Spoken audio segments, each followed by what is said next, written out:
แฟนลูกยิงไว้หนึ่งลูกยัน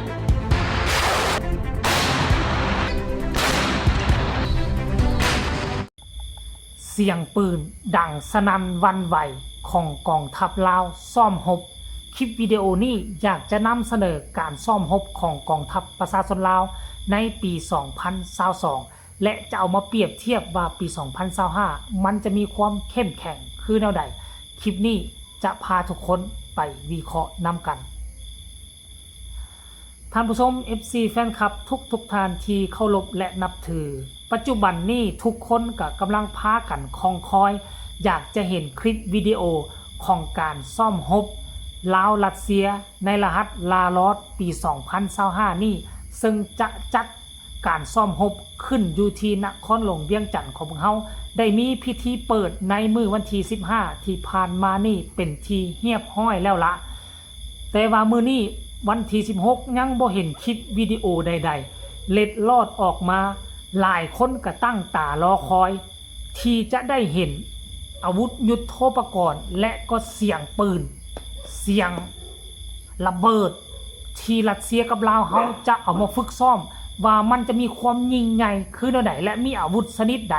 ที่จะเข้ามาฝึกซ้อมร่วมกันในครั้งนี้เนาะหลายคนก็ตั้งตารอคอยของปี 2025 แต่นี่คือค่อยอยากจะนำเสนอเอาคลิปเก่าๆการซ่อมรบในเมื่อปี 2022 และเป็นการซ่อมรบที่บ่เคยเห็นวิดีโอตัวนี้เล็ดลอดออกมาเถื่ออันนี้สำหรับค่อยนะท่านผู้ชม FC แฟนคลับขนาดมันเป็นการฝึกซ้อมมีแต่คนลาวของเฮาซื่อๆฝึกซ้อมนะแต่ว่ามันก็ยังว่าเฮ็ดให้เบิ่งแล้วมันมีความน่าเกรงขามแบบว่ามันเวลาที่คนลาวเฮาได้เห็นแล้วคนลาวเฮาก็ยังมีแนวคิดว่าโอ้โหกองทัพลาวของเฮาน่ะก็ยังมีความน่าเกรงขามขนาดนี้เลยวะมีความห้าวหันเข้มแข็งกระสุนปืนใหญ่ยิงออกไปนี่เสียงดังสนั่นหวั่นไหวแผ่นดินนี่สั่นสะเทือนเลยบ่คิดบ่ฝันว่าลาวเฮาก็มีอาวุธยุทโธปกรณ์ที่เสื่องซ่อนเอาไว้แบบที่ยังบ่ทันเปิดเผยใส่มาก่อนคลิปนี้นี่เป็นการฝึกซ้อมตั้งแต่ปี 2022 ท่านผู้ชม FC แฟนคลับรายละเอียดให้พวกเจ้าไปเบิ่งคลิปนี้นำกันสากอนแล้วจึงมาพ้อกันในช่วงต่อไปว่ามันยิ่งใหญ่และน่าย่านกลัวขนาดใดกองแฟนลูกยิงไว้หนึ่งลูกยัน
นั่นคือวิดีโอที่ท่านได้เห็นเป็นการซ่อมรบของกองทัพลาวของพวกเขาซ่อมรบเมื่อปี 2022 ปีนี้ 2025 ระดับการซ่อมรบมันจะหุนแฮงหลายเท่ากว่าปี 2022 พวกเจ้าคิดเอาว่าขั้นปี 2022 ยังได้ขนาดนี้แล้วปี 2025 ลาวเฮามันจะจัดหนักขนาดใดค่อยบอกเลยว่าคูณ 2 คูณ 3 แน่นอนความห้าวความหันอาวุธยุทโธปกรณ์มันจะใหม่และทันสมัยกว่านี่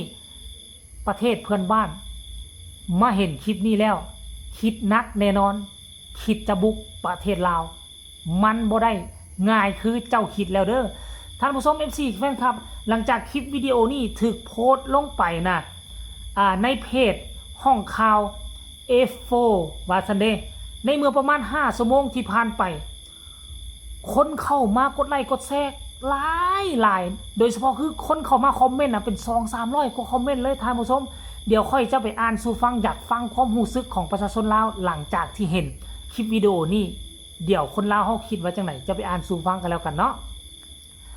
คนนี้บอกว่าหมากเพชรขี้หนูต้องแบบนี้สุดยอดอาวุธกองทัพลาวสมเสยทหารคนสำคัญของชาติอยากให้ยกระดับขึ้นเป็นดีว่าซั่นเด้ผู้ต่อมาบอกว่าลาวจงเจริญเนาะผู้นี้บอกว่าสมเสยบรรดาสหายในการปฏิบัติหน้าที่ในภาคสนาม